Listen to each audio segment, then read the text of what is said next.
And then third is to support what we're doing here as a church. And so you can give online, you can text, there's lots of different ways that you can give to what we're doing. So I think that's it for announcement stuff. So here's what we are talking about today. For the last few weeks now, months, I don't know how long, really all through the fall, we've been talking about what we call our essential beliefs. There are things that, the way we talk about it is we have this idea of like the we. That there's like a group of people who have said like, we are a part of Christ Church Albany. Church not a building, it's a group of people. And so who is Christ Church Albany? It's a group of people like, it's me, it's we. And what that means, you don't necessarily have to be a part of Christ Church Albany. You can come here, you can visit, you can check things out. But who the people are that are a part of the we are people that say, okay, I believe this certain group of things, and not just like intellectually, but there's this group of beliefs, and this is how I want to live my life. This is the code, this is the things that I'm going to make the most important things in my life. And we're all working at it. We're all, sometimes we have better days, worse days, but that's who Christ Church Albany is. This is this group of people that we don't agree on everything. We don't all vote the same way. We do lots of things different ways. But who Christ Church Albany is a group of people that are believing and trying to live out these beliefs. And so these are the 6 beliefs that we consider our essential beliefs. We've covered Jesus, God, Holy Spirit, Bible, and today we are looking at this idea of salvation. What does it mean to be saved? What's kind of the purpose of what God is doing? He says he's trying to bring salvation to the world. And what I want to do, we've been looking at all these, and we have what I think is right, but we have a kind of a unique take on some of these different beliefs. And here's what I want you to come away with today, as we talk about salvation, is I think that what can happen is sometimes there can be wrong views of salvation. But what I think happens more, what I think is maybe the temptation that I fall into, maybe you fall into, whole churches can fall into, is that when it comes to salvation, we don't necessarily define it wrong, we define it too narrow. That we take what I think is this really big, deep, rich concept of salvation, and we shrink it down to just one aspect of it. And I want to make sure everyone hears that aspect that sometimes we shrink it down to is absolutely true, it's absolutely right, and it's absolutely important. But if we take salvation and just bring it down to that smallest denominator, we miss so much more of what God is trying to do in the world. And so here's what I mean by that, of shrinking it down. So, for instance, if I was to say Christmas is a holiday that happens on December 25th. All of you would be like, yeah, okay, that's true. Nothing wrong with that statement. But Christmas is a lot more than that. That's a true mark of it. But Christmas is on the inside, the traditions, what it does. It's way bigger than that, isn't it? Well, of course it is. Or this, if I said marriage. Marriage is 2 people who kiss. That's how my daughter and I define it. Like, oh, you guys kiss, you guys married. Hey, is that true? I hope in most marriages, hopefully that's a thing that's happening in marriages. But is that all that marriage is? Does that describe everything that's happening in a marriage? No, a marriage is way bigger than that, way deeper than that. And so for salvation, how salvation is often defined is this. Salvation is the forgiveness of my personal sins, so that when you die, you can go to heaven. And I think that statement is absolutely true. I think it's right. I think it's incredibly important. But the idea of salvation we're going to talk about today is way bigger, way deeper, and if we minimize the idea of salvation to just forgiveness of sins so that you can go to heaven someday, we miss so much of what God is trying to do in the world. And this is a big, big deal, because when we talk about the idea of salvation, This is kind of like, in some ways, like the thing. Like this is like what God is doing. This is like what God wants to do in us. And as a church even, this is what like we are trying to do. As we look at other folks, whoever lives in those houses, whoever we're going to see at grocery stores, as we look at all the rest of the people in the world, what we believe is that God wants to bring salvation to all of them. So what does that mean? It's important that we have a big idea. Here's what the Apostle Paul says in Romans 1 about this idea of salvation. He says, "For I am not ashamed of the gospel." And gospel is a big word that is the idea of good news. It's a proclamation that something has happened that is really, really good. And it's the power of God. This is what God is using all of his power to do this thing.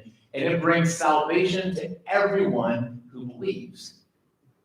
So here's the question we want to look at, is if we take salvation as just that idea of forgiveness of personal sins so that you can go to heaven, is that always good news for the people who hear it? For instance, a couple weeks ago, I got a really neat opportunity. There's a group in our area called Joseph's House. They're one of the nonprofits we work with through our Serve Albany initiative. And they help out with homeless individuals in lots of different ways. But one of the programs they have is they have a van that drives all around Albany. It's called the Outreach Van. If you look around, you might see it. And they go around and they help folks that are homeless and unsheltered. And I thought it was a crazy stat that I learned from them. There is right now over 720 that they know of what they consider to be folks that are homeless, and they are regularly, even when it's really cold out, not often going in shelters. And there's lots of different reasons for that. And so this van will go around and it will help give people what they need to try to help those folks. And I got a chance to do a ride along with them, so I get to go around for about 4 hours, and it was mind-blowing in a lot of ways. You can check them out actually on our Serve Albany page. There's ways you can volunteer for them, and I encourage if you're looking for an organization to do something with. But they pointed folks out to me that I just had been missing. I mean, we went through Washington Park. We went all around this neighborhood, and like thinking little grove of trees that I've walked past a million times. Who knows? There's a couple people they're sleeping back there. An underpass that I drive through all the time. At the very top, there's a couple people in sleeping bags. A couple abandoned houses, and on the porch there's some people that are living there. And we would drive around and we would engage them in conversation. If I got out of the van and I talked to these individuals and I said, "Hey, I have good news." You can go to the next slide here, Ken. I have good news for you. Your sins are forgiven, and you're going to go to heaven when you die someday. Would that be good news for them? And, yes, that is true. And if I could get them to believe that would be good news.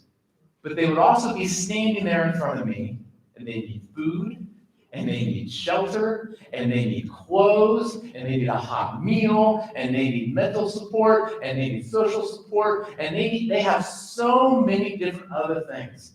And do we think that the God of heaven who's looking down on them, it is the biggest thing that as he's looking down on those human beings in these really difficult circumstances, does God just want to forgive their sins and make sure that when they go to heaven when they die? Or does God, who loves them and knows their name, does he have a bigger plan of what he wants to do in their life right now?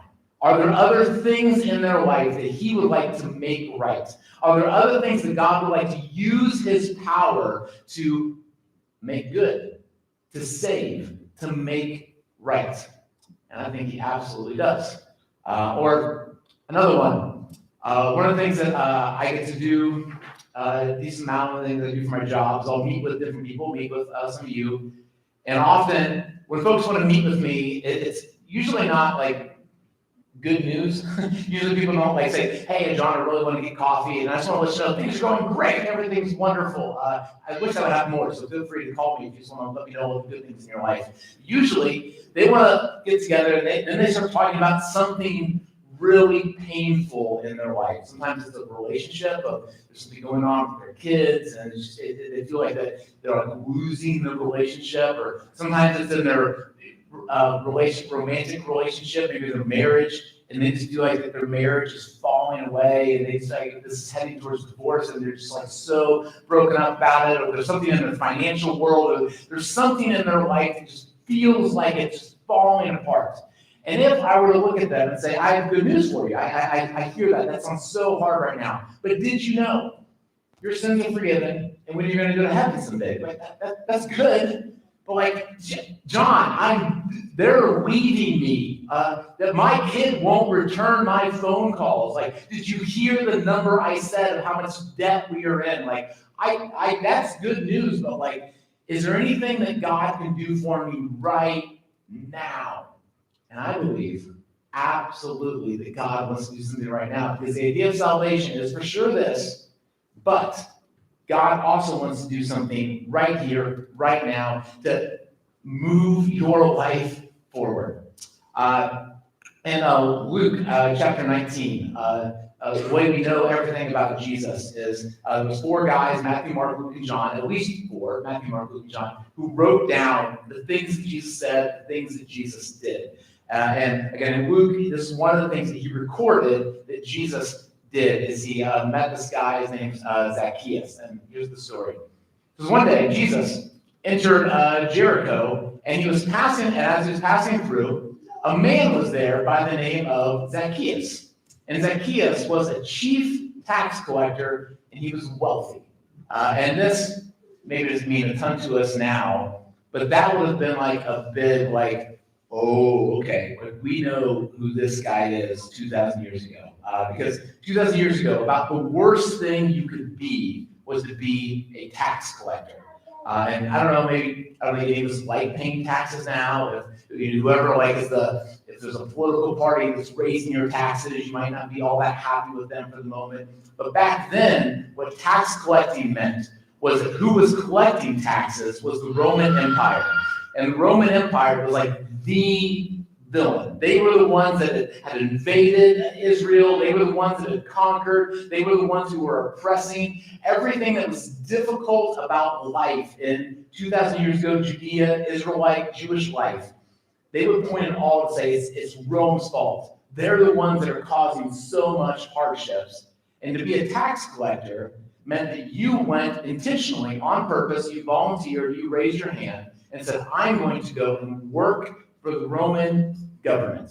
And not only am I going to work for the Roman government, but I'm going to intentionally work for them in such a way that I am taking usually unfair amounts of money from my own people. And I'm using it to get rich on my own. I think maybe the most modern day thing that we would have for this in our day is if 80 years ago, 1940, beginning of World War II, if you were a Jewish person and you went and worked for the German government and went and worked for Hitler, and you weren't intentionally working to oppress your own people, you can imagine the emotion of like if your brother made that decision, if your friend that you grew up with, and now this person that like, we're like from the same group, and now you're actively working to like destroy our lives. You're working for the enemy. This was just someone that everyone looked at as a traitor, as evil, as bad of a person as you could possibly be. That's who Zacchaeus was.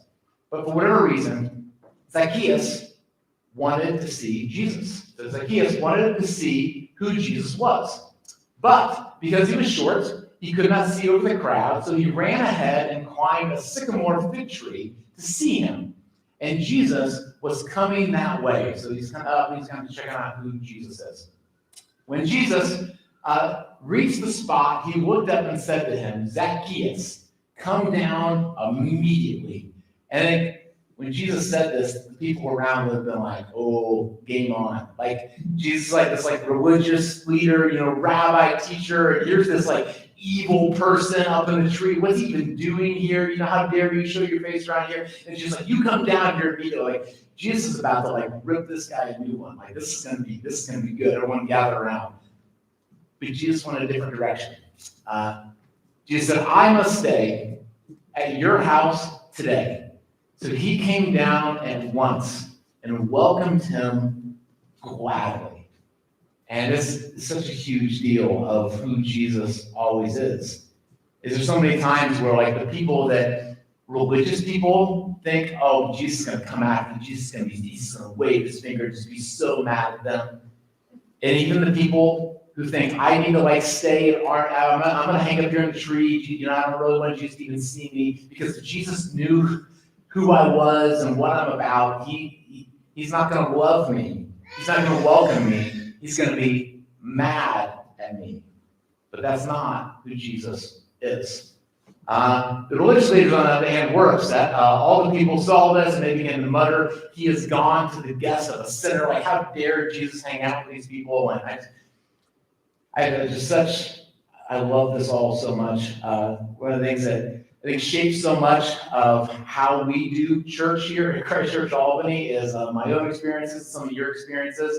So I've told the story before. My first shot ever, like trying to do my own kind of church service, was when I was a sophomore in high school. The church I went to, we had a gymnasium, and so they would do Sunday night church with the adults in the sanctuary, and then in the gymnasium, we got permission, and a friend of mine, we started our own service, and we invited all of our friends, and so I was a football player, so I got like a lot of my football friends to come, and we sent all these people, and most of them weren't church people, and so they were acting like non-church people, so there's people out and back, and they were smoking behind the building and making out behind the building, but they were there at church, and I thought it was like so awesome. And one of the elders of the church, I'm 15, 16 years old, this like 70-year-old guy backed me in the corner and waved his finger in my nose and said, how dare you get those people in my church? And because that's the thought, right? Church is for people that are cleaned up and look good. And that was these folks' idea, is that they saw Jesus hanging out with this sinner person. But Zacchaeus stood up and said to the Lord, look, Lord, come back to that. Here and now, I give half of my possessions to the poor. And if I have cheated anybody out of anything, I will pay back 4 times the amount. Big deal. And then Jesus said this. Jesus said to him, today, salvation has come to this house, because this man too is the son of Abraham. But the Son of Man came to seek and to save the lost. So here's our question. What did Jesus mean by that? Did Jesus mean that today that man has made a decision, and so since he made that decision, now his personal sins are forgiven, so he's going to go to heaven someday? And that's what he meant by Zacchaeus found salvation? I think if you could go back 2,000 years ago and ask Zacchaeus, hey, on that day even, what happened today? Zacchaeus would say, something amazing has happened. But the idea of personal forgiveness of sins and even the idea of going to heaven, while I think true, wouldn't have even been on Zacchaeus' radar. But he would have for sure said, something really good has happened today. And maybe even more so, the folks that were around him, the poor people that were around him, that now were going to get half of his money, the people that he'd been cheating all these years would be like, oh, no, something really good has happened to Zacchaeus today. There is some good news.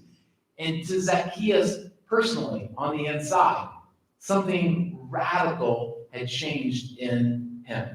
Because I think Zacchaeus is a great representative of what happens in a lot of our lives and the decisions that a lot of us make. One time, Jesus said this big statement, the idea that it's possible to gain the whole world, but you can lose your soul. And that's a story that so many folks have lived out. This idea that it's like, okay, I want to gain the world, whatever that means to you. I want to be happy. I want to live the life. I just want to be content and happy on the inside. I want to achieve the American dream. I want that. And we have some sort of a system, we've talked about this before, that we think will get us there. And often it's the same as what Zacchaeus is. Zacchaeus thought, here's going to be my key of how I'm going to gain the world, is I'm going to get money and I'm going to get power. It says that he was the chief tax collector. He wasn't just like, he was in charge. And by doing this, he'd become very wealthy. But what happens to, I think, to Zacchaeus, and what's happened to many folks, maybe it happened to you, is that we worked, and we thought man, once this is really hard, once I get that promotion someday, it's gonna be worth it. And it may be on the way to get the promotion, or once we've got it, I gained the world, but now as I look back, I've been so focused on my job, I've been ignoring my kids, I've been ignoring my wife, I've been ignoring my friends, I've been ignoring my relationship with God, I've been ignoring my physical health. I got it. I gained what I've been working for that I thought was going to make me happy. It turns out it's not actually making me as happy as I thought it was. And now I realize I've actually lost so much in the process. And I think that this was the story for Zacchaeus. Zacchaeus saw, the way in which I've been I thought this was going to make me happy. I thought this was going to be the best way to live. But in fact, in the process of it, I've lost my soul. And so what I think happened is I think somehow Jesus was a big deal back then. His teacher, rabbi, and Jesus was teaching this brand new way of life. And so Zacchaeus is having this existential moment that many of us have where we're I should be happy, but I'm not. All these things, that should be making me, isn't there a better way to live?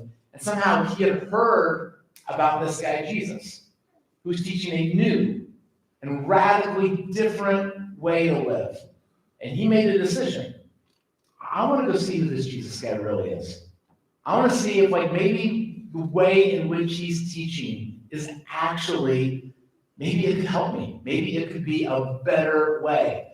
And then, of course, he went to go be the guest of Jesus, and he got to spend some time with Jesus, and some other folks didn't like that, but it's so important. Zacchaeus is spending time with Jesus, and he's still a sinner. He hasn't changed anything in his life yet. We don't know what he believes or doesn't believe about who Jesus is, but Jesus absolutely wants to spend time with him. But then something happens, I think, in Zacchaeus' mind. Through that process of him hearing things about Jesus, wanting to know more about Jesus, now he's at dinner and he's watching Jesus and how he interacts, something clicks in his mind that, all right, I think this guy is on to something. I think this rabbi, these things that he's been teaching, some people are saying maybe he's the Messiah. I think that this guy might actually be onto something. And so something pops in Zacchaeus' mind, and then he makes a huge statement. He says, here's who I think you are, Jesus. I'm going to make you, starting today, I'm going to make you my Lord. And the idea of Lord wasn't just a polite, wasn't even a religious idea at that point. It was the idea of, I'm going to make you in charge.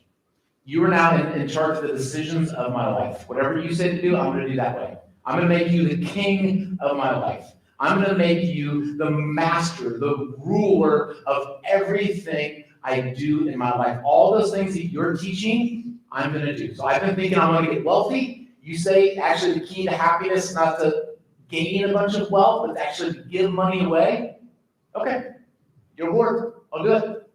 I've been thinking that the way to happiness is becoming the chief tax collector, to be in charge, a high position. But you say it's actually to submit, it's to serve, it's to be meek. Yeah, that's not the way I have been doing it. But because you said so, I will do it. Here's the way I like to think about it, is that Zacchaeus is making this statement that I've been trying to do things my way. I've been trying to, the slide other man. Yeah, my way is not working. I've been trying to do it my way, trying to handle finance my way, trying to handle relationships, and it is not working. So here's the decision I'm going to make today, is I'm going to try your way instead. I'm going to make, instead of me being the Lord of my life, I'm going to make you Lord of my life. Fancy religious word for that we use sometimes is the idea of repent. I was going this way, I thought this was the way to live. Now I've learned a new way, the Jesus way, what we think is a better way. So I'm going to go a different way. And on hearing that, then Jesus makes this huge statement that today, salvation has come to this house. Which I think has the idea that he was forgiven of his sins and he's going to go to heaven someday. But I think the bigger thing is he's like, today you have made a decision of who's going to be in charge of your life. And if you decide that you are going to make me in charge of your life, that is going to lead to good news. And that's going to be the best. You're going to find, instead of gaining the whole world and losing your soul, you're going to actually find what real peace, what real contentment, what real love looks like. And I think that's the idea of salvation.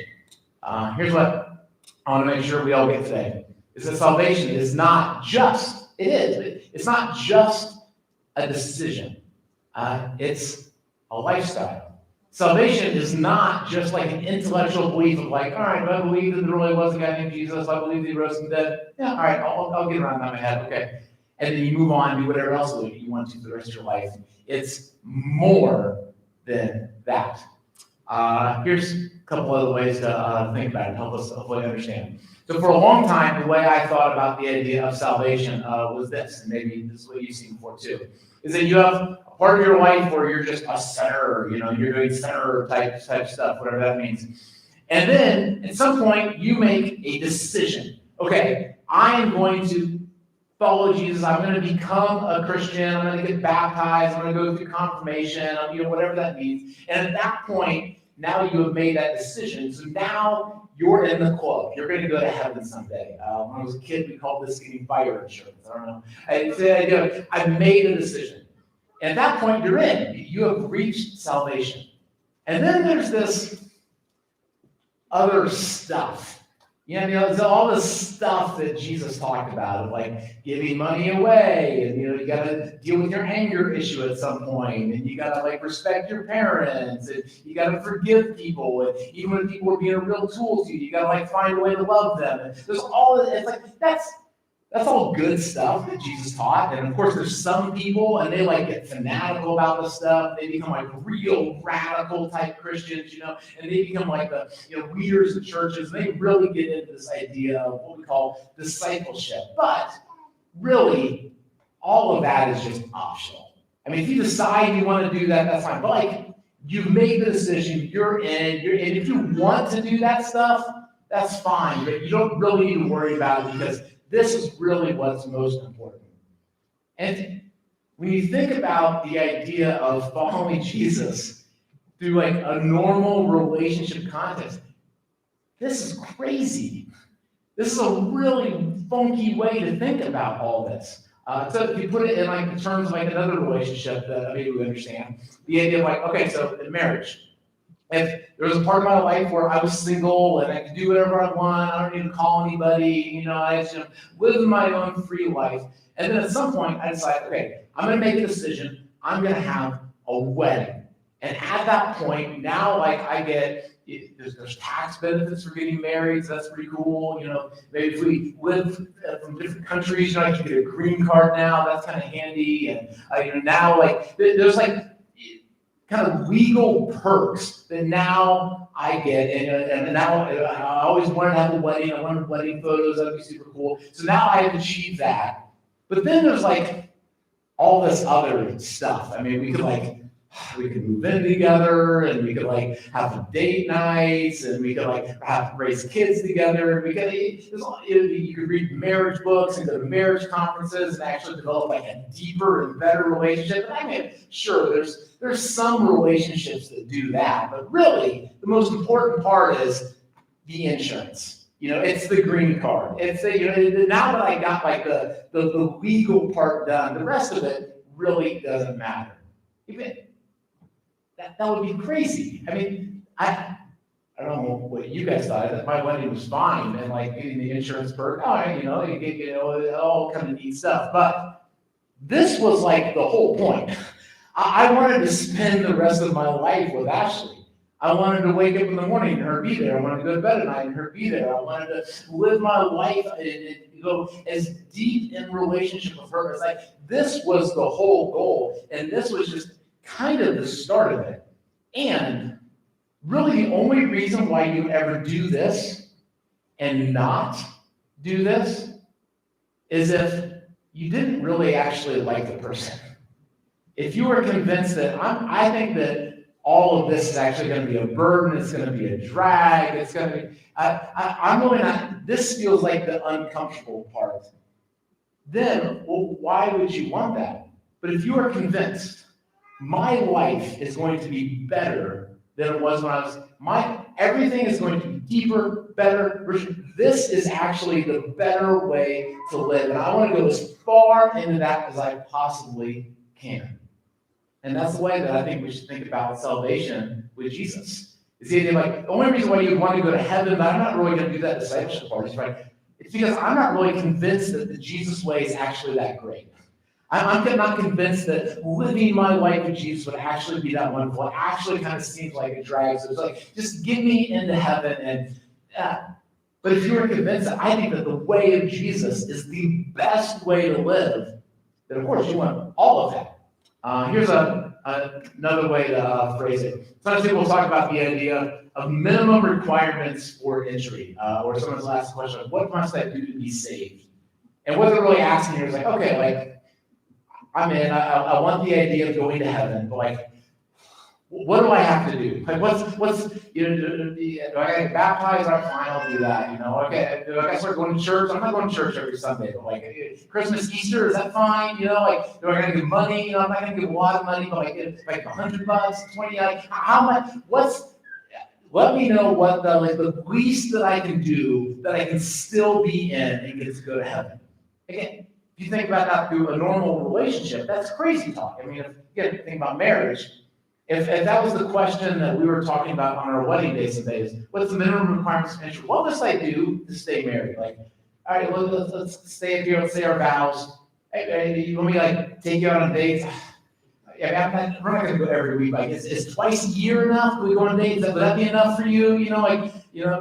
Working on our marriage, like, I'll read one marriage book every 10 years. That's the most I could do. Oh, you want me to actually come home on time, and you want me to do chores? I'm like, just let me know what's the least I can do where you're not going to leave me for somebody else.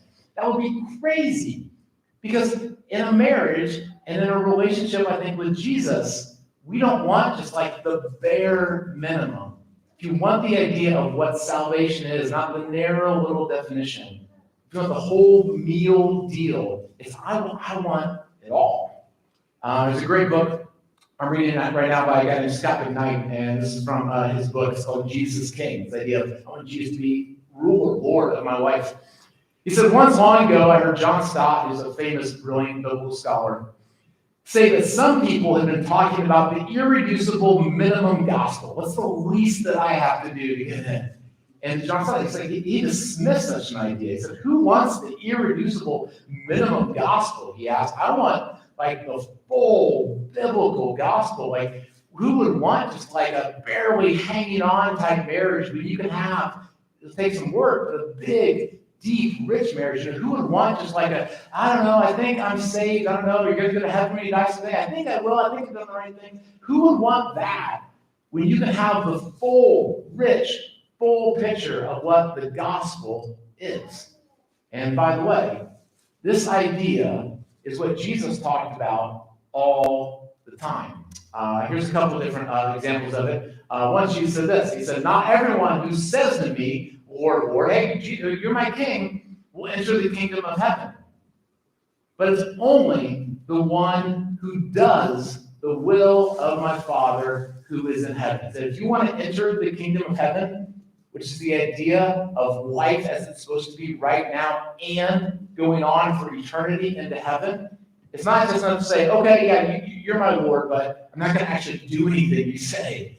But if you want to actually experience all of it, you have to do what I say. At the time, someone asked you the question of what's the greatest commandment, which is really a way of saying like, okay, what's like, I'm not going to do all of those. It's too much. So just let me know what's the most important, and I'll key in on that, and then maybe I'll figure out the rest. And this is how Jesus answered that question. Did Jesus reply, love the Lord your God with all your heart, and with all your soul, and with all your mind. And the second is like it, love your neighbor as yourself. And by the way, all the law and the prophets hang on these. This isn't like you do some of it. This is my whole heart. This is everything. And then Jesus, as he was getting ready to leave earth and he was ready to start the church and kind of get us going on what we were doing 2,000 years ago, and he had his disciples up on the hill, and he's about to send them out. What he said to them, he says, so therefore go and make disciples of all nations. He doesn't say, okay, I want you to go out and make sure that everyone knows that their sins can be forgiven and that they get to go to heaven when they die someday. Although they did tell people that because that was part of it. But Jesus wanted to make sure that they did way more than that. Baptizing them in the name of the Father, the Son, and of the Holy Spirit, and teaching them to obey everything I have commanded you to do. I want you to make sure what your job is as this group of people who are going to start this thing that we're going to call the church, is I want you to go out and teach everyone to live my way. Because as they do, that is how they are going to experience salvation. Not just heaven someday, but heaven right now. Here's one of my favorite quotes. It's by a guy named Richard Foster. So you see, the goal of the Christian life is not simply to get us into heaven. Although going to heaven someday will be awesome. And I think it's true. But it's to get heaven into us. So over and over again, the idea of Jesus is that what heaven is heaven is the place where Jesus is absolutely king. Jesus is the place where, was the guy this past week, heaven's the place where like, you can't miss God. It's not like the Wizard of Oz, or where it's like you can go around and kind of live your whole life, and somewhere, the wizard somewhere in his room, you can, in heaven, like God's presence will just be everywhere. You absolutely can't miss it. And the way that things were supposed to be, the way that people are supposed to treat each other, the way that people are supposed to behave, all the things of the way that life is supposed to be free from sin is the way of heaven. And our goal isn't just to hope that we get there someday, but that way can get deep, deep inside of us. And then I wonder, what if there was a group of people who just lived with that reality of heaven being deep inside of them all the time? What kind of good news would that be? What kind of good news if the life of heaven was in you right now, if somehow that was to start filtering out the stress and anxiety that maybe you feel as you get ready for Christmas? If that was filled with kind of the hope and contentment that God, what kind of good news would that be for you? If you were to replace all of that negativity and jealousy and whatever, what kind of good news would that be for the people that you spend time with, for the people that you're married to? If all of heaven was to fill you up, what kind of good news would that be for your kids? What kind of good news would that be for the people that I went around on the van and saw at Joseph's house? If there was a group of people who were just filled to the brim with the life of heaven inside of them, and they saw people with dignity and respect, the way that I think we'll all see each other in heaven, if they saw that, people like that right now, they saw their possessions in that way, what kind of good news would that be? For the folks I know that are struggling with their financial world, if they were to believe the way that God teaches them to teach their finances, and the people that are struggling in their relationships and their marriage, if that was to fill them right now, what kind of good news, what kind of salvation would that sweep through our city, sweep through our homes, sweep through our lives? And that, I think, is the big big picture of what salvation is and what God intended and what we want to be as a group of people.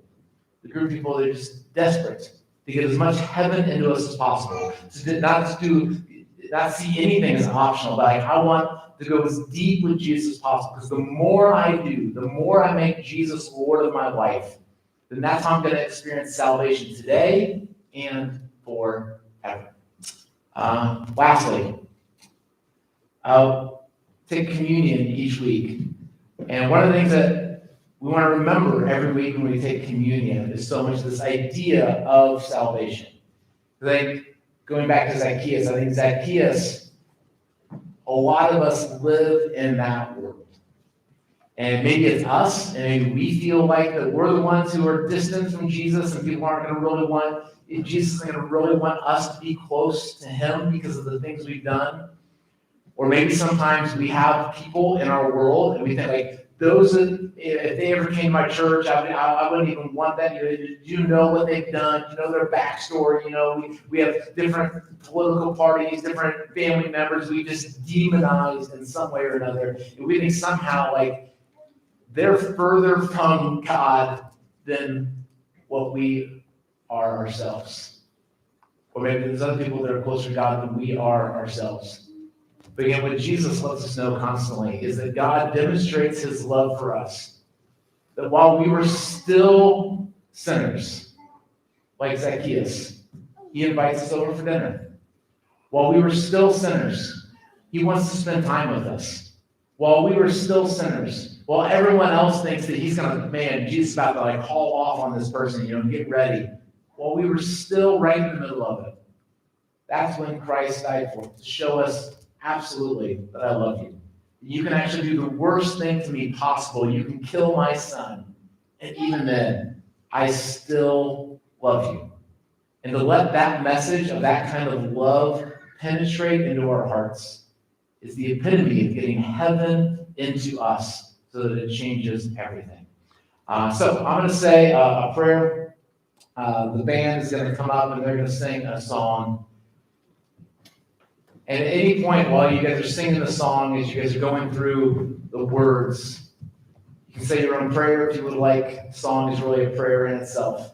But at any point during the song, there's a cup on your table, and you can take the bread, you can take the juice, to remember this God that loves us and that is inviting you to a salvation, heaven way of life, starting right now, and it will never end. And I tell you, trying to live it, not living it perfectly, it's good.